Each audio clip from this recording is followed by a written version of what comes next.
What's up? So today I'm going to be showing you how I do my brows. This is a very highly requested video, especially from you guys on Instagram. I switched up my brow routine about a month or two ago, and ever since then all I get is just DMs and comments about my brows and how I do them. So I'm going to share that with you today. It's actually pretty simple. No, it is not lamination, and no, it is not soap brows. To be honest, I tried for the longest time to make soap brows work for me, and it never did. Unless my brows were actually laminated, it just did not look good. And that's because I have naturally curly brows. Nothing can make them stay up or stay in place all day. They always keep curling or falling down. So when I found this technique and figured it out, I became obsessed. This is like the only way I do my brows now. I know that this brow style isn't everyone's cup of tea, but I'm just so happy that I finally found a brow style / routine that works for me, that I feel like looks good on my face, that I actually enjoy doing every single time I do my makeup. Make sure you stay till the end of the video to hear my tips on how to remove these brows, because you're definitely gonna want to know. But if you like the look of laminated, fluffy, feathery looking brows, then let's get started.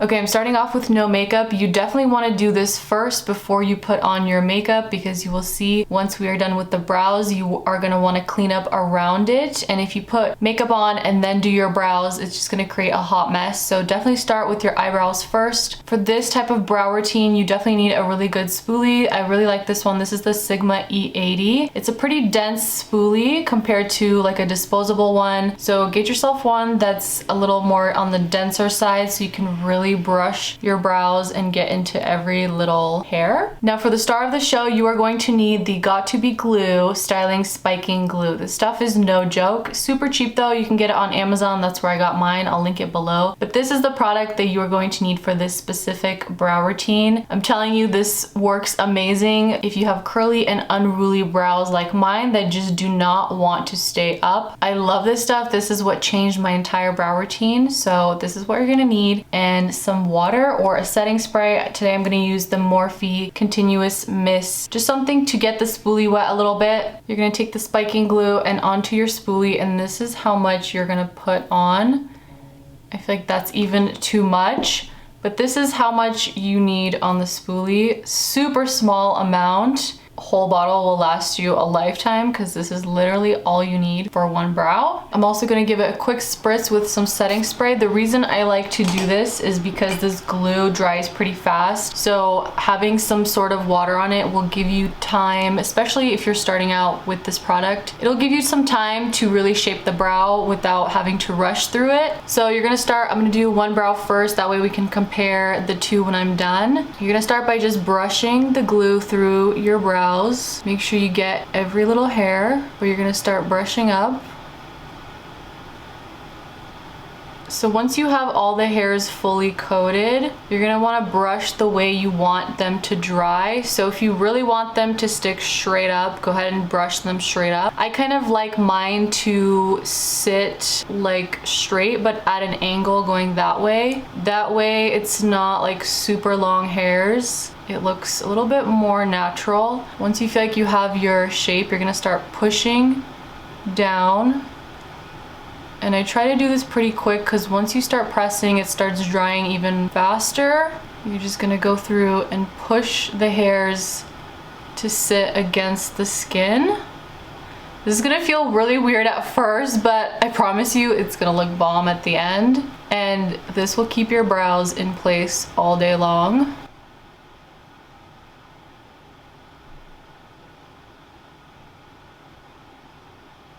If you're wondering what that color is under my brow hairs, I actually have microneedling under there, but it's a little faded, so that's why it looks like that. Now that the brow is dry, I can go ahead and fill it in. I like to start off with some powder. You can use any type of brow powder that you want. It doesn't have to be this one, but I like the BROWS powder, and I'm gonna use a brush like this. It's a flat type of brush, also from Sigma. I'm gonna link it below. It's a really great brush to have. But basically what I do, I'll dip into the powder sideways like this, because I'm gonna lay the product on my brow sideways, not directly like this, but flat. So I like to dip into the powder like this. If you have really full brows, you might not even need to fill it in or do this step, but because right here it's pretty sparse at the top and it doesn't quite connect, like the length doesn't quite connect all the way through. I like to just stamp the powder like this, if that makes sense, just to kind of connect the top and make it look even.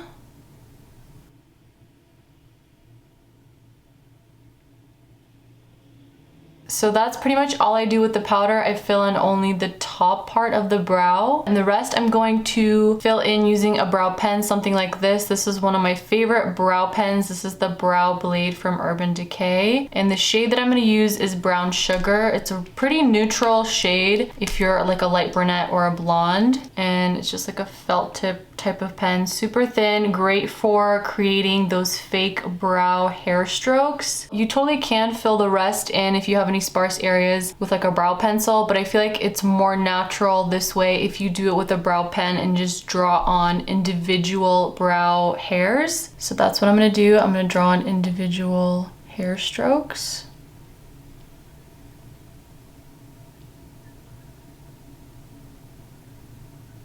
I have a pretty big sparse area right here, so that's kind of where I focus the brow hairs, the fake brow hairs. You want to go kind of like flat to the skin.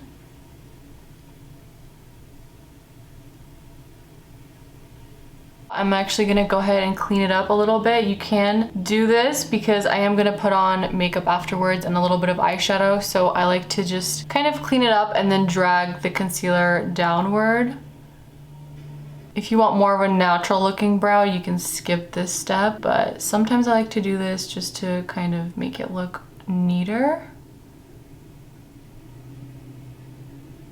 Now, if you take your finger and you feel this top part right here, sometimes you will get glue that will dry all the way up here. Since you are brushing them so high up, you will get like residue of glue up here. That is why you have to do this first, and you want to clean this area up before you move on to the rest of your makeup. The way I like to clean it up is just to use some micellar water with a Q-tip, dip it in, and then just clean up around the brow.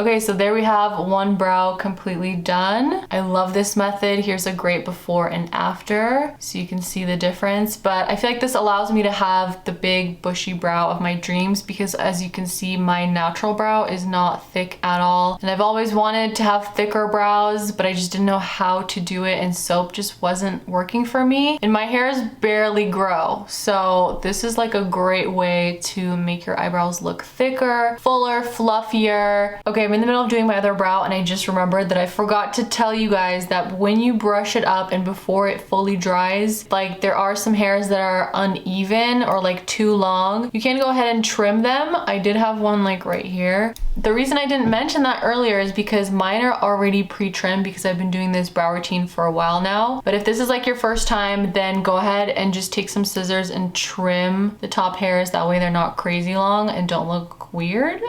Okay, there you have it. Both brows done with makeup on. That way you can see how it looks with a completed look. This is my favorite way to do eyebrows, and I hope that you try it out. I did want to give you a tip on how to remove the brows, because it can be a little bit tricky at first, because it is technically kind of like a glue, so it can be a little harder than, you know, taking off regular makeup. But I just recommend using a cleansing oil, whatever you have, but an oil-based makeup remover will be great.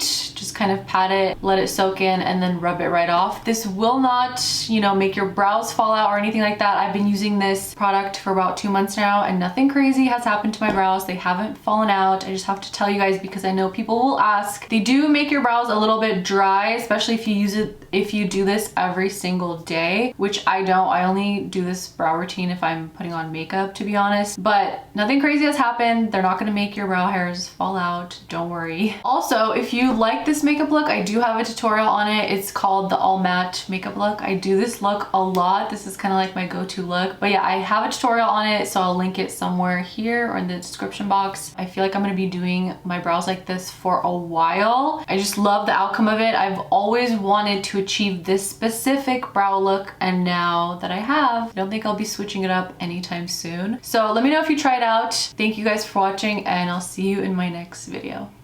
Bye.